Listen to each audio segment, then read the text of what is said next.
కోరుతున్నాము sir, please. Thank you sir. పిలవగానే వచ్చిన అతిథి దేవుళ్ళందరికీ నా హృదయపూర్వక ధన్యవాదాలు. అలాగే పాత్రికేయ మిత్రులు, పాత్రికేయ సోదరిమణులందరికీ కూడా నా హృదయపూర్వక కృతజ్ఞతలు. ఈ సినిమా జూలై 9 మీ ముందుకు వస్తుంది. చూసి తప్పకుండా ఆశీర్వదించండి.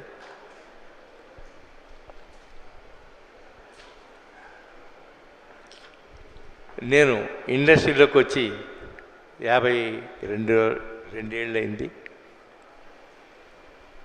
రాఘవేంద్రరావు గారు లేకపోతే అశ్వినీ దత్ అనేవాడు ఉండడు. అలాగే నాకు సహకరించిన హీరోలు, హీరోయిన్లు అందరూ కూడా ఇవాళ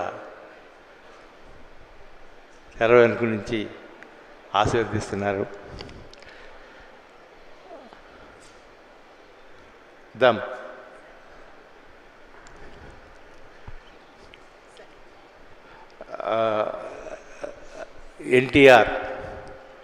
ఎన్టీఆర్ పేరు చెప్తేనే ఒళ్ళు దలరిస్తుంది అందరికీ. 75లో ఆయనతో మొట్టమొదటి సినిమా, 77లో ఆయనతో రెండో సినిమా. ఆయన తర్వాత ఇంకొక హీరో ఘట్టమనేని కృష్ణ గారు, ఆయన కూడా అలాంటి హీరోనే. ఆ తర్వాత అందరినీ ఇంట్రడ్యూస్ చేసిన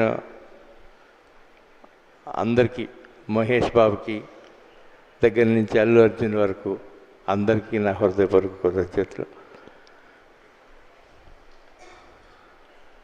ఇంకా ఎవరమ్మా నెక్స్ట్ ఎవరు? అది అయిపోయింది, అది అయిపోయిందమ్మా, అది అయిపోయింది, అది చెప్పేసాను కదా. ఇంకెవరిని పిలవద్దు. సరే సరే, థ్యాంక్ యూ అండి. Thank you very much. Thank you sir, thank you very much. 3 generation యాక్టర్స్ని, హీరోస్ని తెలుగు తెరకి పరిచయం చేస్తూ వారందరినీ సూపర్ స్టార్స్గా మలిచినటువంటి, ఆయన బ్లెస్సింగ్స్తో మనందరికీ ప్రజెంట్ చేసినటువంటి సి అశ్వినీ దత్ గారికి మరొక్కసారి కృతజ్ఞతలు తెలియజేసుకుంటూ, ఒక్కసారి గట్టిగా చప్పట్లు for this legendary producer of Indian cinema. Thank you sir, thank you very much.